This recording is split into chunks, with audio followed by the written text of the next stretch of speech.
Ducati's team manager has publicly admitted his team received a devastating blow at the season opener. The reigning world champion finds himself sitting 8 points deep in the championship standings after just one race. Meanwhile, the rider who started from pole position, led every single lap from start to finish, and won by more than 5 seconds is accomplishing this on an Aprilia motorcycle, the same bike that the entire paddock spent 4 years dismissing as the permanent runner-up. Something has fundamentally shifted in MotoGP, and the question that nobody inside the Borgo Panigale factory can comfortably answer right now is whether Marc Marquez and the GP26 have the necessary tools to stop this momentum. If MotoGP lives rent-free in your head, hit subscribe right now. We break down every race, every drama, and every championship twist before anyone else does. Let's start with the cold, hard numbers from Thailand, because they tell a story that no amount of spin can soften or explain away. Marco Bezzecchi led every single lap of the season opener from pole position, won by 5.5 seconds, and brought FOUR Aprilias home inside the top 5. The best Ducati was Fabio Di Giannantonio, in 6th, 17 seconds behind the winner. Alex Marquez crashed out completely, and the reigning champion himself retired on lap 21 with a rear tire failure while chasing a podium. It was the first race since the 2021 British Grand Prix, 88 consecutive races, without a Ducati on the Sunday podium. Davide Tardozzi chose exactly the right word when he faced the cameras afterward. After taking 4 slaps in the face, because that's the truth, there will be tracks that will reveal the true values. 4 slaps, that is a Ducati team manager describing his own manufacturer's weekend at the opening round. And the context behind that phrase matters, because the 4 slaps Tardozzi is counting are Bezzecchi's win, Fernandez's podium, Martin's 4th place, and Espargaro's 5th. Not one Aprilia in the top 5 would have been expected. All 4 Aprilias in the top 5 is not a bad day for Ducati. That is a statement of intent from a rival manufacturer that has been building toward this moment for 4 years. Massimo Rivola, Aprilia's CEO, delivered the most significant quote of the entire post-race period, and it was not triumphalist. It was something more dangerous: measured confidence.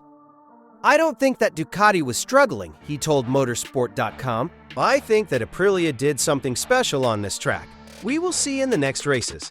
If it's just the complete package, it would be good news for us, obviously." Rivola's deliberate refusal to claim that Ducati had slipped backward is actually the sharpest possible reading of what happened in Thailand. Because what Rivola is saying is that Aprilia won by getting better, not by Ducati getting worse. That distinction matters enormously for the championship picture. If Ducati had simply had an off weekend and Aprilia caught a lucky result, the narrative is manageable.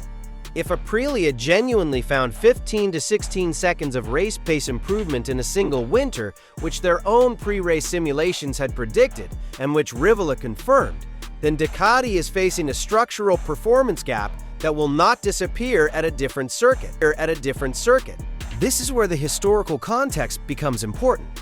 For years, the Desmos Dici was the most versatile package on the grid. Fast in fast corners, fast in slow corners. Manageable on tires, explosive in qualifying. Cycle News' 2026 MotoGP preview laid out the statistical reality of that dominance with numbers that still feel extraordinary. Ducati scored 96% of available points in the 2023 Constructors' Championship and 97% in 2024. That is not dominance. That is near total occupation of a sport. But that same preview also noted that the concession system introduced at the close of 23 started paying off for Aprilia precisely because it restricted the amount Ducati could test during the year, slightly curbing their ability to iterate faster than everyone else. The percentage dropped to 94% in 2025.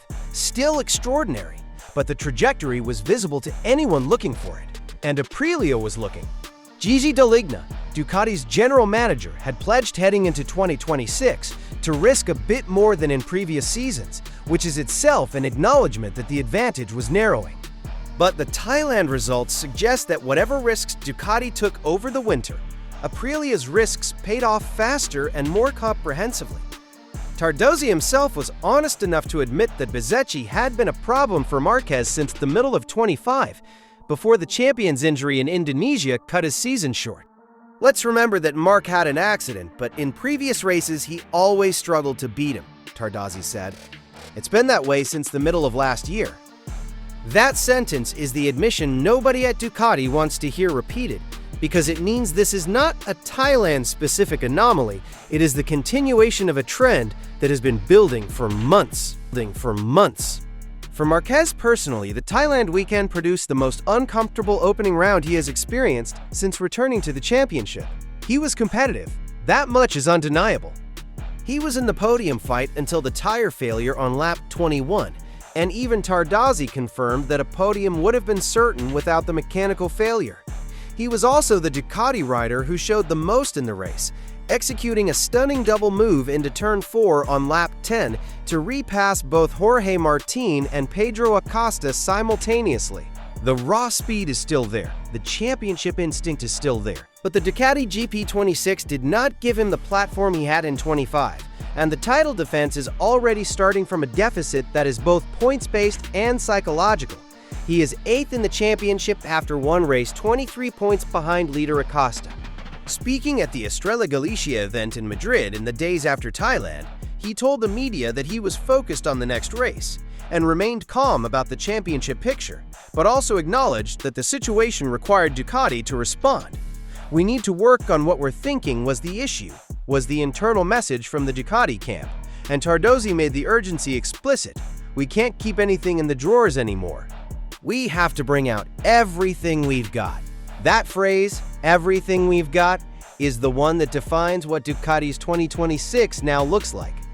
This season is the last under the current regulations before 27's complete overhaul, meaning every development token, every aerodynamic iteration, every chassis revision is a one-way door.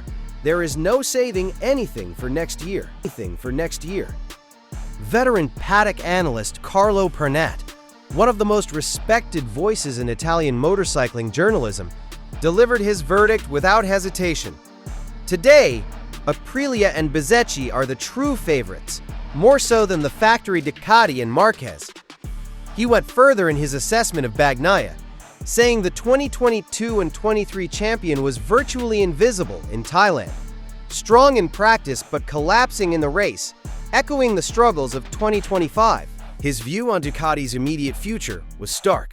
Bezzecchi is the only real contender for Ducati, not Marquez, not Bagnaia. The only genuine rival to Aprilia's newfound dominance, in the view of one of MotoGP's most experienced observers, is a rider who left Ducati and is now destroying them on an Aprilia. The irony could not be sharper. What do you think?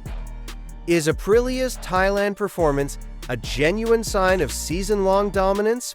Or will Ducati come roaring back in Brazil and Austin?